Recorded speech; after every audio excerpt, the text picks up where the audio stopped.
नमस्कार दोस्तों, मैं हूं छोटू लाल पड़ियार। आज हम पाठ 1 स्वर्णिम भारत प्रारंभ से 1206 ईस्वी तक के आगे के भाग का अध्ययन करेंगे, जिसमें मौर्य, शुंग, सातवाहन, गुप्त, वर्धन, पाल, राष्ट्रकूट, प्रतिहार, चोल, पल्लव एवं चालुक्य साम्राज्य के बारे में अध्ययन करेंगे। तो पहला है मौर्य वंश।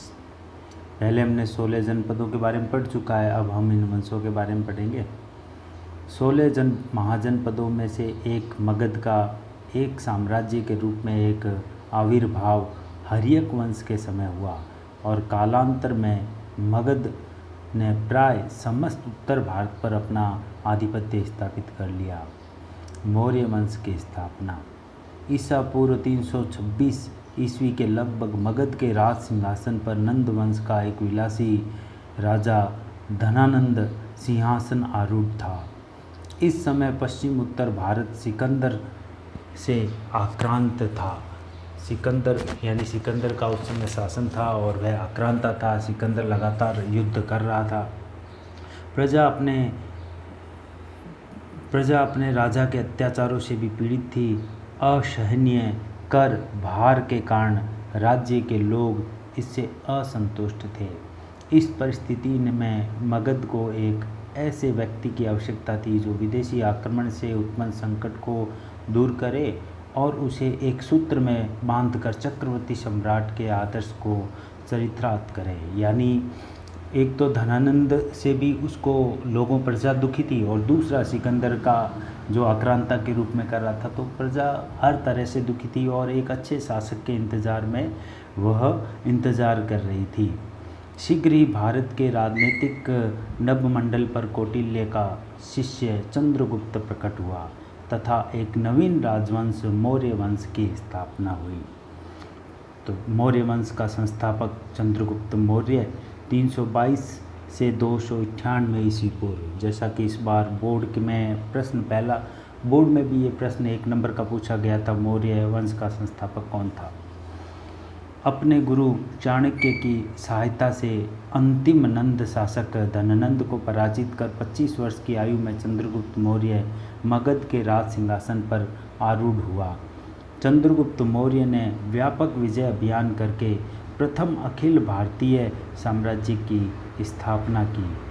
305 ईस्वी पूर्व में उसने तत्कालीन यूनानी शासक सेल्यूकस निकेत को पराजित किया। संधि हो जाने के बाद सेल्यूकस ने चंद्रगुप्त को 500 हाथी लेकर पूर्वी अफगान, बलूचिस्तान और सिंधु नदी से के पश्चिम का क्षेत्र उसे दे दिया। सेल्यूकस ने अपनी पुत्री का विवाह भी चंद्रगुप्त से कर दिया और मैगस्थनीज को अपने राजदूत के रूप में उसके दरबार में भेजा। तो ये भी है कि मैगस्थनीज किसके दरबार का राजदूत था, तो मैगस्थनीज चंद्रगुप्त मौर्य के शासन का। तो चंद्रगुप्त के विशाल साम्राज्य में काबुल, हेरात, कंधार, बलूचिस्तान, पंजाब, गंगा यमुना का मैदान, बिहार, बंगाल, गुजरात, विंध्य और कश्मीर के भाग सम्मिलित थे। तमिल ग्रंथ अहनानुरु और मुर्नानुरु से विदित होता है कि चंद्रगुप्त मौर्य ने दक्षिण भारत पर भी आक्रमण किया था। वृद्धावस्था में उसने भद्रबाहु से जैन धर्म की दीक्षा ली। उसने 298 ईस्वी में श्रवणबेलगोला मैसूर में उपवास करके अपना शरीर त्याग दिया। बिंदुसार 298 ईसा पूर्व से 272 ईसा पूर्व। बिंदुसार चंद्रगुप्त मौर्य का पुत्र व उत्तराधिकारी था, जिसे यूनानी लेखक अमित्रोचेट्स कहते थे। तो छोटा प्रश्न बनता है कि अमित्रोचेट्स किसका नाम था, तो बिंदुसार का। वायु पुराण में इसे भद्रसार तथा जैन ग्रंथों में सिंहसेन कहा गया है। उसने सुदूरवर्ती दक्षिण भारतीय क्षेत्रों पर भी जीत हासिल कर मगध साम्राज्य में शामिल कर लिया था। दिव्यावधान के अनुसार इसके शासनकाल में तक्षशिला में 2 विद्रोह हुए, जिसका दमन करने के लिए पहले अशोक और बाद में सुसीम को भेजा गया। बिंदुसार के राज दरबार में यूनानी शासक एंटियोकस प्रथम ने डायमेकस नामक व्यक्ति को राजदूत के रूप में नियुक्त किया। प्लिनी के अनुसार मिस्र नरेश फिलाडेल्फस यानी मेली द्वितीय ने डियानीसियस नामक मिस्री राजदूत बिंदुसार के दरबार में भेजा। अब अशोक के बारे में अध्ययन करते हैं कि अशोक 273 ईसा पूर्व से 232 ईसा पूर्व। जैन अनुश्रुति के अनुसार अशोक ने बिंदुसार की इच्छा के विरुद्ध मगध के शासक पर अधिकार कर लिया। दक्षिण भारत से प्राप्त मास्की तथा गुज्जर अभिलेखों में उसका नाम अशोक मिलता है। अभिलेखों में अशोक देवानान प्रिय और देवानाम प्रियदसी उपाधियों से विभूषित है। विदिशा की राजकुमारी से अशोक का विवाह हुआ तथा उसने पुत्री संघमित्रा तथा पुत्र महेंद्र का जन्म हुआ। अशोक के अभिलेखों में उसकी रानी कारुवाकी का उल्लेख भी मिलता है। तो अशोक के बारे में इसी में से 1 नंबर का क्वेश्चन बहुत बार परीक्षाओं में आ चुका है, तो इसका भी ध्यान से हम अध्ययन करेंगे। छोटे प्रश्नों का कि उनके पुत्र और पुत्रियों का नाम पूछा जा सकता है। दक्षिण में प्राप्त अभिलेखों में अशोक का नाम मिलता है। उसके कौन से 2 अभिलेख थे? राज्याभिषेक के 7 वर्ष बाद अशोक ने कश्मीर तथा खोतान के अनेक क्षेत्रों को अपने साम्राज्य में मिलाया। उसके समय में मौर्य साम्राज्य में तमिल प्रदेश के अतिरिक्त समूचा भारत और अफ़गानिस्तान का काफ़ी बड़ा भाग शामिल था। राज्याभिषेक के 8वें वर्ष यानी 261 ईसा पूर्व में अशोक ने कलिंग पर आक्रमण किया, जिसमें 1 लाख लोग मारे गए।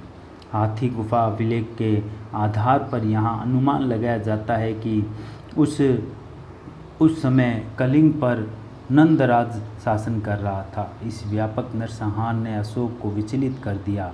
फलतः उसने शस्त्र त्याग की घोषणा कर दी। यानी कलिंग के युद्ध में इतना अधिक नरसंहार देखा तो उसने शस्त्र त्याग दिया, तलवार नहीं उठाने की घोषणा कर दी। मगध साम्राज्य के अंतर्गत कलिंग की राजधानी धौली या तोशाली बनाई गई। श्रवण, निग्रोध तथा उपगुप्त के प्रभाव में आकर अशोक बौद्ध धर्म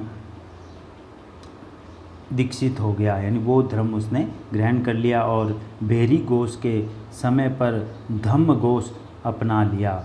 बौद्ध धर्म स्वीकार करने से पूर्व राजतरंगिणी कल्हण, यानी राजतरंगिणी पुस्तक का नाम है, कल्हण उसके लेखक का नाम है, के अनुसार अशोक शिव का उपासक था।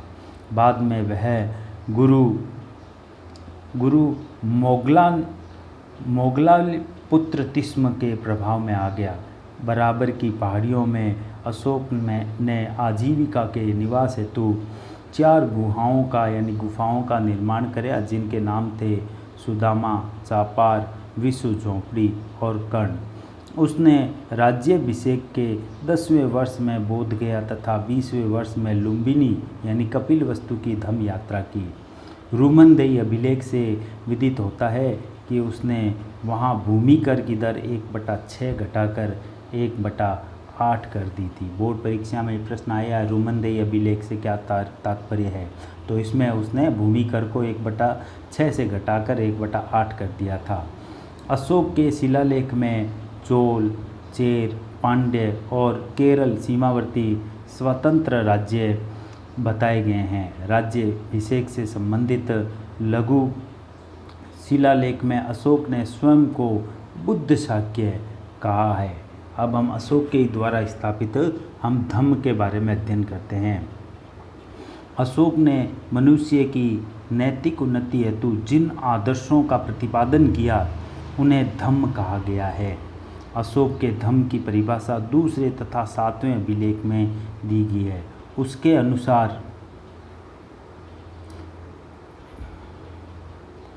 अनुसार वही धम्म है, यानी उसने कि धम्म नैतिक उन्नति के लिए, ये एक तरह से उसके द्वारा चलाया गया धर्म ही था। उसने विश्व के कि किस प्रकार से उसने दान, सत्य, कर्म शुद्धि ही धर्म है, साधु स्वभाव ही कल्याणकारी कार्य करना, पाप रहित होना, व्यवहार में मृदुला लाना, दया करना, दान करना, शुचिता रखना, प्राणियों का वध न करना, माता पिता व अन्य बड़ों की आज्ञा मानना, गुरु के प्रति आदर, मित्रों, परिचितों, संबंधियों, ब्राह्मणों, श्रमणों के प्रति दयाशीलता होना व उचित व्यवहार करना अशोक द्वारा प्रतिपादित धर्म की आवश्यक शर्त है। तीसरे अभिलेख के अनुसार धर्म में अल्प संग्रह और अल्प व्यय में भी विधान था। भब्रू शिलालेख के अनुसार अशोक ने बुद्ध के त्रिरत्नों यानी बुद्ध, धम्म व संघ के प्रति अपनी आस्था प्रकट की। सांची, रायसेन मध्य प्रदेश व सारनाथ वाराणसी उत्तर प्रदेश लघु स्तंभ लेख में अशोक ने कौशाम्बी तथा पाटलिपुत्र के महामात्रों को आदेश दिया कि संघ में फूट डालने वाले भिक्षु भिक्षुणियों को बहिष्कृत कर दिया जाए। प्रथम शिलालेख में यह विज्ञप्ति जारी कर दी गई कि किसी भी यज्ञ के लिए पशुओं का वध न किया जाए। ये भी प्रश्न बनता है कि अशोक ने कौन से अभिलेख में पशुओं के वध पर प्रतिबंध लगा दिया था। धम्म यात्रा। अशोक से पूर्व विहार यात्राएं की जाती थी जिसमें राजा पशुओं का शिकार करते थे। अशोक ने उनके स्थान पर धम्म यात्रा का प्रावधान किया जिनमें बौद्ध स्थानों की यात्रा तथा ब्राह्मणों, श्रमणों व वृद्धों को दान, स्वर्ण दान यानी सोने का दान दिया जाता था। अनुसंधान। अशोक के काल में राज्य के कर्मचारियों, प्रादेशिकों, राजूकों और युक्तकों को प्रति 5वें वर्ष धर्म प्रचार हेतु यात्रा पर भेजा जाता था जिसे लेखों में अनुसंधान कहा गया है। धम्म महामात्र।